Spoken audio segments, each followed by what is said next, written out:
Everyone wants to be the next Tfue, the next Booga, the next best of the best. But let's face it, guys, sometimes we just go against people that are, well, better than us. You've gone through it, I've gone through it, everyone has gone through it. And I can guarantee you that at some point, every pro that you watch has also gone through it. We all gotta start somewhere, you know? That's why today, ladies and gentlemen, we are going to be talking about how to outplay opponents that are better than you. You know me, I'm your host, Superman Dan, and I just want to say I appreciate all your support and really wanted to make a video like this because it's something that we can all take advantage of. Put it like this, if you're not winning all the games you play, then this video applies to you. But before the video starts, I got one tiny favor to ask you. We strive very hard to bring you the best content out there, so show us your support by liking the video, subscribing, and visiting ProGuys.com for the latest trending articles, VOD reviews, and just about everything that you could need to know about competitive Fortnite. We also have on-demand 24/7 coaching, so be sure to check that out by clicking the link in the description. Most of you don't do it, but I'm telling you, you're missing out. Also, we'd like to give a quick shout out to our friend Ghoulboy for showing us 2 really cool tricks in our previous video. Check him out, he's a great content creator. Alrighty guys, now I want to get into this video with a dose of truth, because in reality, you won't be able to win all of your fights against better players. Think about it, they are better players after all. The goal of this video is supposed to be a tool that points out some weak points from really good players and swings the pendulum in your advantage. If a really good player perceives you to not be good, or at least not as good as they are, well, the fact is they're going to let their guard down in many reckless ways. My objective is to help you exploit your opponent's recklessness, and eventually you'll become that good player that you currently fear. With that said, let's just get right into my first point, and that is fighting aggression with even more aggression of your own. Yes, guys, the idea of fighting fire with fire might not work in real life, but in Fortnite, works like a charm. Now, what I mean by this is not that you should jump out in the open and run around W-keying every living thing you see. Not at all. When you should be using this technique is when you've got someone that you know is better than you trying to W-key you. Yeah, really annoying when that happens. But now you're going to have a counter, so yay! Okay, I'm gonna lay out a real Dan fact bomb on you right now. When a player pushes someone else's box, they put themselves in a very vulnerable position, but only for a brief moment. The reason why they're vulnerable is because they're unarmed. Yo, they've got that pickaxe out. Typically, people don't get aggressive enough during this short period when you can literally get a free shot on any player, even the best players in the world if you're fast enough. That's the catch though, you're gonna have to be fast. Don't be indecisive. If you see the opportunity, go for it. The moment that someone gets close enough to your side wall and pulls out the pickaxe, make a quick edit and you're getting the first pump shot 9 out of 10 times. It's super effective and has a high success rate, but the only catch is that you can only do it once. Once someone knows that you're willing to get the jump on them, their strategy will be much more passive. But at the end of the day, that's what you want. Make an opponent that's usually better than you fear you. The reason why a good player is good is because they use fighting strategies that are basically second nature to them to eliminate you.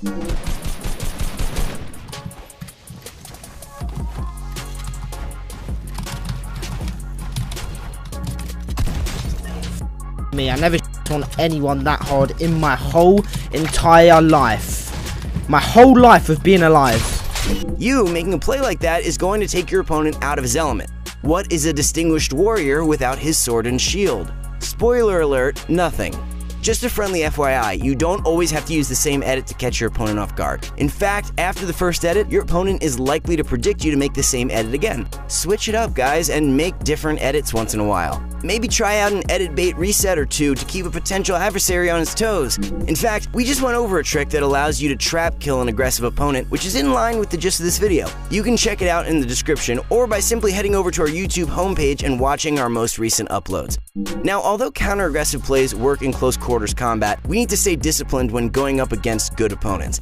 This is why we need to talk about not leaving your turtle. This point mainly applies to when you don't have high ground, for obvious reasons. When a good player takes height in a fight, they will typically bank on the fact that you will try and reclaim height. If you end up going for a high ground retake, a good player will typically land some decent damage on you in the process. You want to avoid these scenarios and outweight your opponent. Yeah, I get it, sitting in a box is boring, but you want to beat someone better than you, right? Well, you're gonna have to trust me on this one because the alternative isn't going to net you any better results. Anyways, back to the point, keep your composure, hold your walls in your box, and wait until he starts chopping your build.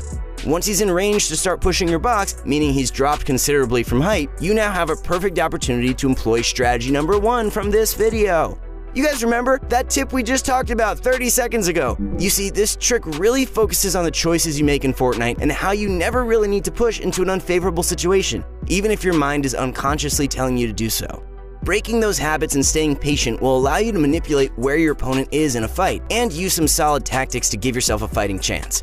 It is worth noting that there are some situations that will simply force you to migrate, such as if someone spams you with utility. Think stinks, grenades, grenade launchers, rockets, and all that jazz. If you find yourself in that situation, just tunnel your way to safety and reassess the situation.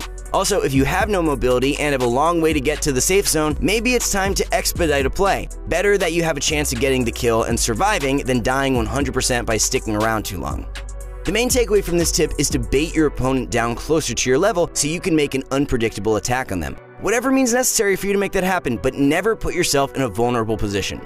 Now, on the flip side, it's worth talking about never giving up high ground. I literally just talked for an entire minute about why you need to bait the person from high ground down to your level. So when you actually end up with high ground, you better not fall for these mistakes.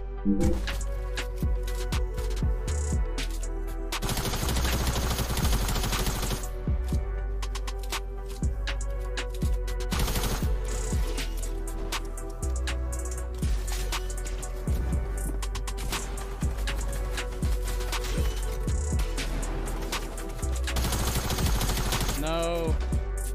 Now, we already talked about why falling from height puts you in a vulnerable spot, giving your opponent an opportunity to get a nearly uncontested shot on you a lot of the times, yada yada. We already covered that. Let's discuss some other options about when you are on height to safely whittle down a good player.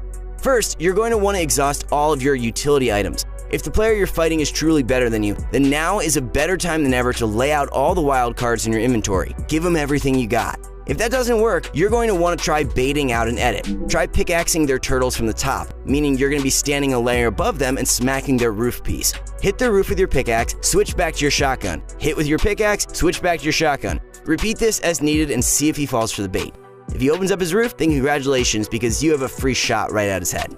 No matter what you end up doing on high ground, it's absolutely crucial that you do it in a protected manner. Do not let them have an opportunity to shoot you without your ability to trade another shot out. Don't get too aggressive and drop to their lair, because after all, they are pretty skilled and will find the opportunity to steal height from you and put you in a less desirable position. While we're on the topic of less desirable positions, let's take a look at how we can actually dodge a fight against a really good player using positioning. If you are in a scrim type scenario and there are people all around you, why not employ a good old-fashioned rotate? This one might seem a little more obvious. If the player is good, try not to fight him to begin with. Well, that's half the equation, but for the scenario where we're playing a somewhat stacked scrim lobby, which I know you guys are always playing, you actually want to use the fact that there are loads of watchful eyes in your game to your advantage. You see, a really good player loves to single people out in the mid to late game to secure additional elimination points. Typically, they will hunt their prey based on who's the easiest to kill. Think about someone who's in a really safe position on the map and there's low opportunity for third partying. This is the equivalent of a mid-afternoon snack for a good player.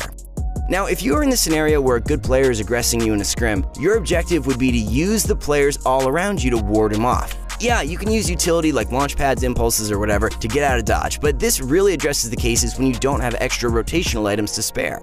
The best way to sneak away without burning utility is by tunneling all around opponent builds to provide additional cover and separation between you and whoever the heck is chasing you down. And guys, it kind of makes sense when you think about it. Who in their right mind will hunt you down across multiple opponents and put themselves in very vulnerable position in the process? Well, if they did that, then they must not be that good, or at the very minimum, smart to begin with. Alright, to brush over everything that we covered in this video one more time, first, you're going to fight aggression with aggression. Someone pushes your box, fight him back when he is most vulnerable, when he has his pickaxe out. That'll surely turn the tides of the fight in your favor. Second, if your opponent is holding height, use patience and alternative techniques to bait your opponent down to your level so you can employ the first strategy. Third, never give up high ground. If you're trying to get your opponent to drop from high ground to exploit their weaknesses, why would you give them the same opportunity? Finally, use tunnels, shield bubbles, shockwaves, and basically any other resources you got to take advantage of third partying. Alrighty folks, that's going to be it for the video. Let me know if you guys have any suggestions in the comments down below, and as always, leave a like if you're enjoying this content. I'll see you guys in the next one. Peace!